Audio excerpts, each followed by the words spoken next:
తన 100 రోజుల పరిపాలనలో వరదలు, ఆడపిల్లల మీద రేపులు, వైఎస్ఆర్సీపీ వాళ్ళని మర్డర్ చేయటం, నరికి చంపటం, వాళ్ళ మీద తప్పుడు కేసులు పెట్టి ప్రజలకు ఇచ్చిన ఏ హామీ నెరవేర్చలేదు. కాబట్టి ప్రజల్లో తనకొస్తున్న చెడ్డ పేరుని డైవర్ట్ చేయడానికి డైవర్షన్ పాలిటిక్స్ లో ఈ రోజు వెంకటేశ్వర స్వామిని కూడా చంద్రబాబు నాయుడు గారు వదలలేదనేది మనకు స్పష్టంగా కనిపిస్తోంది. ఎందుకంటే ఆయనకి ఎప్పుడు అలవాటు, ఎప్పుడెప్పుడు ఆయనకి చెడ్డ పేరు వస్తుందో అప్పుడు ఏదో ఒక ఇష్యూని ఆయనే క్రియేట్ చేస్తాడు. దాన్ని తన వర్గీయులతో పబ్లిసిటీ చేయటం, దాని మీద డిస్కషన్లు చేసి ఎదుటి వాళ్ళ మీద నిందలు వేయటం ఆయనకు అలవాటే. కానీ ఈ రోజు మీరు చూస్తే సాక్షాత్తు టీటీడీలో తిరుమల లడ్డూ మీద ఇంత దిగజారుడుతనంగా చంద్రబాబు నాయుడు గారు మాట్లాడతారని ఎవరు ఎక్స్పెక్ట్ చేయలేదు. ఈ రోజు ఆయన మాట్లాడాక ప్రతి ఒక్కరు కూడా చీకొట్టడం మనం గమనిస్తూనే ఉన్నాం. ఎందుకంటే సాక్షాత్తు చంద్రబాబు నాయుడు గారి కొడుకే చెప్పాడు టీటీడీలో ముఖ్యమంత్రికి ఎటువంటి సంబంధం ఉండదు అని.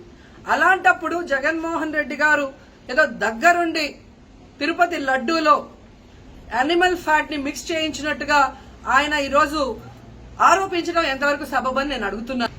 ఒక్కసారి మీరు గమనించండి, చంద్రబాబు నాయుడు గారు ముఖ్యమంత్రి అయిన తర్వాత జూన్ 21వ తేదీ ఈవోగా శ్యామలరావు గారు మరి అక్కడికి రావడం జరిగింది. నెయ్యి వాసన చూస్తూ లడ్డూలో స్వచ్ఛమైన నెయ్యిని మేము వినియోగిస్తున్నామని ఆయన చెప్పడం కూడా మీరు అందరూ గమనించుంటారు. జూలై 6వ తేదీ 12వ తేదీ 2 సార్లు ట్యాంకర్లది టెస్ట్ చేయడం జరిగింది. అందులో వెజిటబుల్ ఫ్యాట్ మిక్స్ అయింది కాబట్టి దాన్ని రిజెక్ట్ చేశాము, దాన్ని వాడలేదు అని శ్యామలరావు గారు చెప్పడం మనం అందరం కూడా గమనించాం.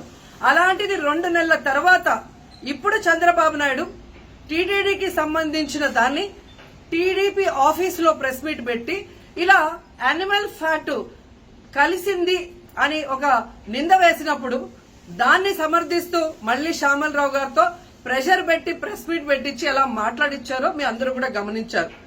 సాక్షాత్తు నారా లోకేష్ గారే చెప్పారు టీటీడీతో ముఖ్యమంత్రికి సంబంధం లేదు అని. అలాంటప్పుడు జగన్ గారి మీద ఎలా నిందలేస్తారని నేను అడుగుతున్నా. ఈరోజు మీ ప్రభుత్వంలో మీ ఈవో ఉండగా మీరు టెస్టింగ్ చేసిన మిల్క్ లో వెజిటబుల్ ఫ్యాటా ఇంకో ఫ్యాటా ఉంటే దానికి బాధ్యత ఎవరు? శ్యామలరావు గారా, లేదా ప్రభుత్వంలో ఉన్న చంద్రబాబు నాయుడు గారా, లేదా ఎవరు టీటీడీ బోర్డులో ఉన్న మెంబర్సా? సో ఇది ఒకసారి మనం ఆలోచించాల్సిన విషయం. అంటే ఈవో గారు తాను జాయిన్ అయినప్పుడు ఏం చెప్పాడు, ఈ రోజు చంద్రబాబు నాయుడు ప్రెషర్ పెట్టాక ఏం చెప్పాడు అనేది భక్తులందరూ కూడా గమనించాల్సిన విషయం. రెండవది మీరు చూస్తే చంద్రబాబు నాయుడు డైవర్షన్ పాలిటిక్స్ ఎప్పుడూ చేస్తుంటారు. అలాగే ఈ రోజు ఆ తిరుమల కొండ మీదకి జగనన్న అధికారంలో ఉన్నప్పుడు మోడీ గారు వచ్చారు, అమిత్ షా గారు వచ్చారు, ఎక్స్ సీజే రమణ గారు వచ్చారు, ప్రెసెంట్ సీజే గారు వచ్చారు. అంతెందుకు చంద్రబాబు నాయుడు ఫ్యామిలీతో సహా వెళ్లాడు, పవన్ కళ్యాణ్ గారు వెళ్లారు. లడ్డూలో ఏ మాత్రం రుచి తేడా ఉంటే ఆ రోజే వాళ్ళు కంప్లైంట్లు ఇచ్చుంటారుగా, ఎందుకు కంప్లైంట్లు ఇవ్వలేదు? ఇప్పుడు ఆ 5 సంవత్సరాల్లో ఏదో జరిగిందని నింద వేయటానికి ఈ రోజు టీటీడీని ఎంచుకొని తిరుమల తిరుపతి దేవస్థాన ప్రతిష్టను దిగజార్చడం ఎంతవరకు కరెక్ట్ అని భక్తులందరూ కూడా ఒకసారి ఆలోచించాల్సిన అవసరం ఉంది. అండ్ మూడోది, ఈ రోజు ఎవరైతే బీజేపీ నాయకులు కూడా మాట్లాడుతున్నారో వాళ్ళని నేను అడుగుతున్నా, ఇదే టీటీడీ బోర్డులో మెంబర్లుగా బీజేపీకి సంబంధించిన వాళ్ళు ఉన్నారు. మరి ఆ రోజు తప్పు జరిగితే వీళ్ళందరూ ఎందుకు మోడీ గారికి అమిత్ షాకి ఇన్ఫార్మ్ చేయలేదు, ఎందుకు దీని మీద చర్యలు చేపట్టలేదు అనేది నేను అడుగుతున్నా. అలాగే ఈరోజు తెలుగుదేశం పార్టీ అధికార పార్టీలో ఉన్న వేమిరెడ్డి ప్రశాంతి గారు ఆ 5 సంవత్సరాల కాలంలో ఈ పర్చేసింగ్ కమిటీలో 5 సంవత్సరాలు ఉన్నారు. అలాగే ఇప్పుడు మంత్రిగా ఉన్న పార్థసారథి గారు కూడా పర్చేసింగ్ కమిటీలో ఉన్నారు. మరి వాళ్ళని విచారించండి, ఆ బోర్డు మెంబర్లందరినీ బయటకు వచ్చి మాట్లాడమని చెప్పండి, తప్పు జరిగిందా లేదా.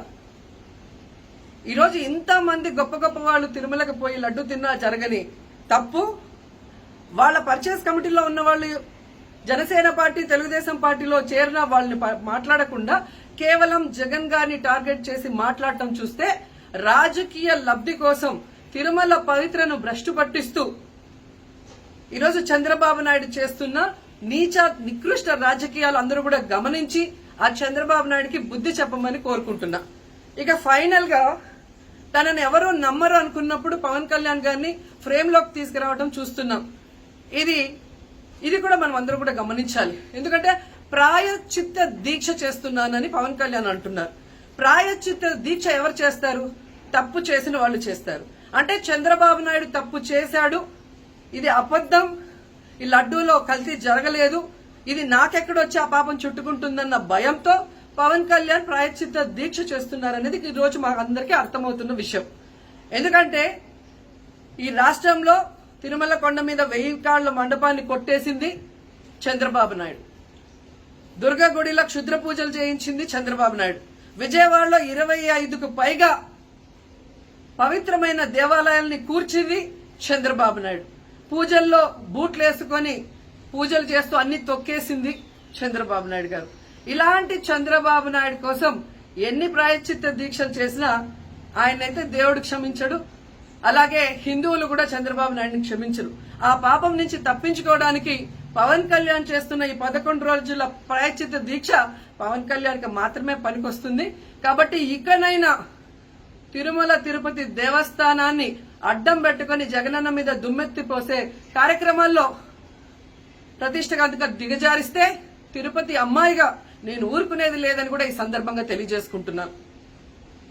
ఉండాలో, ఎలా నెమ్మదిగా ఉండాలో, ఎంత స్థిరత్వంగా ఉండాలో, ఎంత నిశ్చలతనంతో ఉండాలో రోజా ఏ రోజైనా ఆంధ్రప్రదేశ్ కానీ ఉభయ రాష్ట్రాల్లో నగిరి కావచ్చు, చంద్రగిరి కావచ్చు, ఎక్కడ నిలబడినా కూడా పవన్ కళ్యాణ్ గారిని పట్టుకునే గాడిద ఒక ఆడపిల్లకు ఉండేటువంటి అనుకువ నువ్వు ఎవరికైనా ఇన్స్పిరేషన్గా ప్రపంచం నిన్ను నేను తిట్టిన ప్రతిసారి చూస్తా కింద ఒక్క బ్యాడ్ కామెంట్ నా మీద ఉండదు. ఇది నీ బతుకు. రోజా గురించి విమర్శించిన ప్రతిసారి, రోజాని నేను ఎదిరించిన ప్రతిసారి కోట్ల మంది చూస్తున్నారు. ఎందుకంటే నిన్ను తిట్టడం వాళ్ళకి ఇష్టమేమో, నిన్ను ప్రశ్నించడం వాళ్ళకి ఇష్టమేమో, నిన్ను నిలదీయడం నీకు వాళ్ళకి అంత ప్రేమేమో. మరి నన్ను తిట్టాలగా, ఏమయ్యార్పి ఆవిడ ఎందుకు తిడతావు, మాకు ఇన్స్పిరేషను, గౌరవనీయులు, మా మాజీ మంత్రివర్యులు, ఆ మనిషి మంచిదని ఒక్కరు కూడా చెప్పరు. హైలైట్ ఏంటంటే మీ ఇంట్లో ఉండేవాళ్ళు కూడా కామెంట్ పెట్టరు కింద.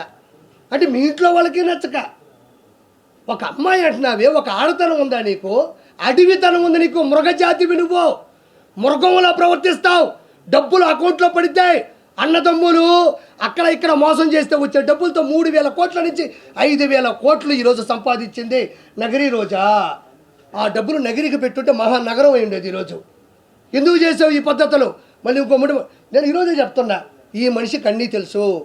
లడ్డులో ఉండేటువంటి కొవ్వు పదార్థాలకు సంబంధించినటువంటి 15% రోజా తీసుకుంది. ఇది వాస్తవం. వాస్తవం కాకపోతే రోజాని డిబేట్కి రమ్మనండి, లేకపోతే నా ముందుకు వచ్చి మాట్లాడమనండి. నేను చాలాసార్లు చెప్పానన్నా, రోజా చేసిన అక్రమాలు చెప్పా. ఎక్కడైనా గుర్తుపెట్టుకోండి, నేను ఇది చెయ్యలేదు అని ఒక స్టేట్మెంట్ ఇచ్చిందా?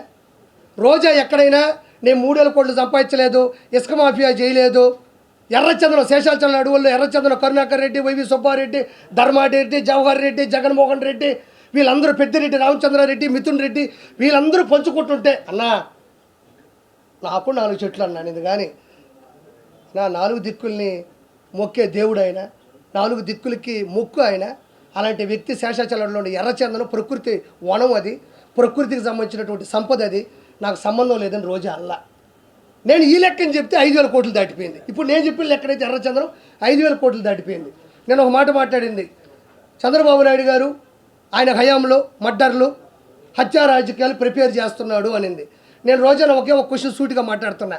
చంద్రబాబు నాయుడు గారు మనుషులు చంపే వ్యక్తిత్వం ఉంటే, హత్యా రాజకీయాలు చేసే పనే ఉంటే ఎంతో కొంత పైపుడుతూ చేయాలి, మనుషులు పెట్టాలి. కాబట్టి మొన్న విజయవాడ విషాద విపత్తులో 30 లక్షల మంది జనాలు ఇళ్లలో వరదలో చిక్కుకుపోయి ఉంటే అందులో టీడీపీ వాళ్ళు ఉన్నారు, వైఎస్ఆర్సీపీ వాళ్ళు ఉన్నారు, బీజేపీ వాళ్ళు ఉన్నారు, సిపిఐ వాళ్ళు కూడా ఉండొచ్చు. నిజంగా వాళ్ళు వైఎస్ఆర్సీపీ వాళ్ళు చంపేయాలి, హత్యా కుట్రలు చేయాలి, కక్షపూరితోటి రాజకీయం చేయాలనుకుంటే కేవలం వైఎస్ఆర్సీపీ వాళ్ళకి ఆహార పొట్లాలు, నీళ్ళ పొట్లాలు, గ్యాసు సిలిండర్లు, నిత్యావసర సరుకులు ఆపేస్తే సరిపోతుందిగా. ఓవరాల్గా 10 రోజులు పట్టింది కదా జనాలు ఇంట్లో నుంచి బయటికి రావడానికి. వాళ్ళ ఇళ్ళలో కూడా చిన్నపిల్లకాయలు ఉన్నారు, పాల ప్యాకెట్లు కావాలా, కరెంటు పోయింది, కొవ్వొత్తులు కావాలా, తినడానికి ఆహార పదార్థాలు, తాగడానికి పొట్లాలు కావాలా. 4 కార్యకర్తలు పిలిపించి ఇక్కడ ఎవరు వైఎస్ఆర్సీపీ వాళ్ళు అంటే ఖచ్చితంగా లిస్ట్ ఇస్తాడు. కాబట్టి ఇమ్మీడియట్గా వాళ్ళందరికీ ఇవన్నీ ఆపేస్తే హత్యా రాజకీయం కూడా చేయక్కర్లేదు, వాళ్ళ పాటు గోళ్ళే పోతారు కదా. ఆకలితో దప్పికలతో అలమటించిపోయి కుంగి కృషించి నశించిపోతారు కదా 10-15 రోజులు. ఎవరు బతకలేరు. అందులో గాలి కూడా ఆడని ఊపిరన్న పరిస్థితుల్లో చంద్రబాబు నాయుడు గారు వైఎస్ఆర్సీపీ వాళ్ళు ఈ వరదల్లో ఎవరు చిక్కుకో ఉన్నారని జస్ట్ డేటా తీసుకుంటే చాలు. హత్యా రాజకీయాలు చేయాల్సిన అవసరం చంద్రబాబు నాయుడు గారికి ఎందుకు? జస్ట్ వరదల్లో కొట్టుకుపోతారు, లేదా ఇళ్లలోనే చచ్చిపోతారు. పోనీ చంద్రబాబు నాయుడు గారు పెద్ద మనసుతో ఎన్ని చేశాడు. కేవలం రోజా మీరు అంటే నీకు నగిరిలో వరదలు రానక్కర్లే, విజయవాడలో కూడా వరదల్లో వైఎస్ఆర్సీపీ వాళ్ళు చిక్కుకున్నారు కదా. ఒక్క నా బట్టైనా వైఎస్ఆర్సీపీలో కోట్లు సంపాదించిన నా బట్టైనా ఒక్కడైనా నీళ్ళలోకి దిగి ఈరోజు రోజా తిరుమల కొండ మీదకి వెళ్తే ఎవరైనా ఆపారా? మొన్నే పోయింది ఒక వారం క్రితం. ఎవరైనా ఆపారా? అక్కడే ఆపంది. అధికారం వచ్చిన తర్వాత అక్కడే ఆపంది. నువ్వు నీళ్ళలోకి వెళ్ళి ప్రజలకు సేవ చేస్తుంటే ఎవడు ఆపుతాడు నిన్ను ఆపే అంత పరిస్థితి ఎక్కడుంది? ఎవరు పాడుకోవాలి నీళ్ళలో కూర్చొని ఈదుకుంటా 10 మందికి సాయం చేస్తుంటే నువ్వు ఇంకో వైపు పో, వాళ్ళు ఇంకో వైపు పోతారు. ఆహార పొట్లాలు తీసుకోండి. ఎంతసేపు ఎవరైనా చచ్చిపోతే బాగుండు. చంద్రబాబు నాయుడు గారు వాళ్ళకి ఏమీ చేయలేకపోయినాడు. పొరపాటున మనం ఏమన్నా మేలు చేస్తే 10 మంది బతికేస్తే చంద్రబాబు నాయుడు గారు అకౌంట్లోకి వెళ్ళిపోద్దా? లేకపోతే మనం సేవ్ చేస్తే ఇప్పుడు శవాలు దొరకవు. బతికించడానికి సవాల్ ఇచ్చేది చంద్రబాబు నాయుడు గారు అయితే చచ్చిపోయిన శవాలు నేర్పుకునేది జగన్మోహన్ రెడ్డి, అతని క్యాబినెట్ మినిస్టర్లు, అతని ఎమ్మెల్యేలు. అంటే నేను రోజా గురించి చెప్పేది అదే, సిగ్గు లేని రోజా, వాడిపోయిన రోజా, ఓడిపోయిన రోజా. ఇంతకన్నా ఇంకా నోరు మూసుకో. ఇంకా కూడా మనం కొంచెం టైం తీసుకోవాలి. ఇది తిరుమలకు లడ్డూకు సంబంధించిన విషయం కాబట్టి. ఇదిగో ఈ మనిషి ఏం చేసిందంటే అడ్డదిడ్డంగా సంపాదించినటువంటి ఇదిగో అడ్డగాడిద ఉన్నాయి ఇస్తున్నాను సార్. ఇదేదో పెట్టారు, ఒక్క నిమిషం సార్. అన్నా అంజయ్ అన్న ఇదిగోండి, చూడండి ఆ మనిషి. ఇగో ఈ రోజా గారి వీడియో కదా ఇది, రోజా గారే కదా. ఇవే కదా ఇవిలాంటి ఇంకొకరు ఉండరమ్మా అంటున్నావు. ఈవిడే ఎక్కువ భూమికి భారం నాయన. ప్రపంచంలో ఈవిలాంటి మనిషి బ్రహ్మదేవుడు కూడా పుట్టే చదువు చెప్పు. ఆయన భయపడుతుంటాడు. నన్ను ఏమన్నా తిరుమల దాకా వచ్చారు, పైన నా దగ్గరికి ఏమన్నా వస్తారని. అక్రమార్కురాలు, అమాయకురాలు అంటారు. అమ్మాయి అంట. ఒక్క నిమిషం అలా చూడండి. ఓనో ఒక్క నిమిషం, ఇది ఒకసారి చూడరా. ఒక్క నిమిషం ఇది పెట్టి బాబాయ్ ఉంది. ఒక్క నిమిషం. మొదట ఈవిడ పెట్టింది ఏంటంటే తిరుమల లడ్డు ముమ్మాటికి టీడీపీ కుట్ర. హైలైట్ ఏం తెలుసా? భగవంతుడు హింట్లు ఇచ్చేస్తూనే ఉంటాడు. చూడు, తిరుమల లడ్డు ముమ్మాటికి టీడీపీ కుట్ర అని పెట్టి పోలింగ్ పెట్టిందమ్మా. అవును కాదు అని పెట్టింది. పెట్టిన తాగుంటుంది ఖచ్చితంగా. రోజా ఇది పెట్టినప్పుడు తాగింది మా అమ్మ మీదొట్టు, నాకు తెలుసు కాబట్టి మీకు దండం పెడతా. రోజా ఇది పెట్టినప్పుడు తాగింది. ఎందుకంటే మనం చేసిన అక్రమాలు 164 సీట్లు కూటమికిచ్చి ఓటమైనా ఇంత ధైర్యంగా ఇది పెట్టిందంటే దిక్కుమాల ముందు ఏదో తాగింది. తాగకపోతే అంత నిషాలో తప్ప ఇది పెట్టలేమన్నాము. అమ్మ మీద ఉంటే చెప్తున్నా, నిషాలో ఉంది కాబట్టి ఇది పెట్టింది. కానీ ఎవరూ డేర్ చేయలేకపోయినారు దీన్ని. అంటే తిరుమల లడ్డు టీడీపీ కుట్రాన్ని పెట్టగలిందంటే తాగుంది. ఒక్క నిమిషం అనే లైవ్ అయినా పర్లేదు, జనానికి కావాల్సింది నిజాలు కాబట్టి. ఇగో తిరుమల లడ్డు మమ్మాడి కుట్ర చూడండి.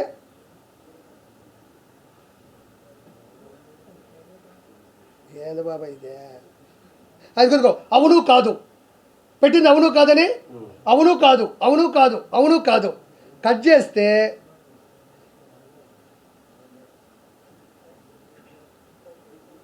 ఇది అవును కాదని పెట్టింది కదా. ఇటు చూడండి, ఇక్కడ కాదు మీద కొడితే అవును వస్తుంది. చూడండి,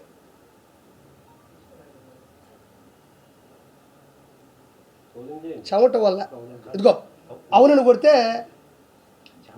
ఇదిగో కాదని కొడితే అవునని వచ్చింది. క్షమించాలా అంటే కాదని కొట్టినా కూడా ప్రెస్ బటన్ ఎక్కడ పెట్టింది సాఫ్ట్వేర్లు అంటే అవునుకు పెట్టేసింది. మళ్ళీ అవును కొడితే అవునే. ఆ స్క్రీన్ షాట్ ఒకటి వచ్చింది. ఇది ఒక్కసారి అండి. ఎందుకు బాబా ఇది పెట్టారు కదా, నాకు సుజనను పెట్టాడు. చూడు, తిరుమల లడ్డు కల్తీ తప్పు ఎవరిదని పెట్టింది. అక్కడేమో తనకు నచ్చినట్టుగా బటన్ సాఫ్ట్వేర్ పెడితే ఇక్కడ చూడండి ఎవరికి ఎంత పర్సెంటేజ్ వచ్చిందే తీసుకుంటున్నారా? ఒకసారి చూడండి. ఎందుకంటే మనకైతే అర్థమవుతుందన్న. కొంతమంది పాపం ఊర్లలో ఉంటారు. ఊర్లు అంటారు మా జగన్ చాలా మంచోడు, ఇటు అంటారు మా జగన్ చాలా మంచోడు, చాలా అమాయకుడు అంటుంటారు. వాళ్ళకి నిజంగా మనం చైతన్యపరచకపోతే ఈసారికి 40 కాదు కదా 4% ఓట్లు కూడా రానికూడదు ఈ దొంగకి, ఈ దౌర్భాగ్యుడికి. తీసుకున్నారా? Okay, done. పవన్ కళ్యాణ్ గారికి 8%, తిరుమల రెడ్డి కలిసి తప్పి వద్దంటే 3 చంద్రబాబు గారు 27%, వైఎస్ జగన్మోహన్ రెడ్డి 72%. ఏది సాఫ్ట్వేర్ వినియోగించినా కూడా దెబ్బగా దాన్ని డిలీట్ చేసేసింది. అంటే ఎవరికో ఇప్పుడు ఆపరేషన్ లేకుండానే మోకాళ్లకు ప్లాస్మా ట్రీట్మెంట్. మీ ఆర్థోపెటిక్ సమస్యలన్నిటికీ రోబోటిక్ టెక్నాలజీ ద్వారా తక్కువ ఖర్చుతో శాశ్వత పరిష్కారం. Free consultation. ప్రతి ట్రీట్మెంట్ పై 20% డిస్కౌంట్. ఈ ఆఫర్ కొద్ది రోజులు మాత్రమే. త్వరపడండి. V9 hospitals 9281465842.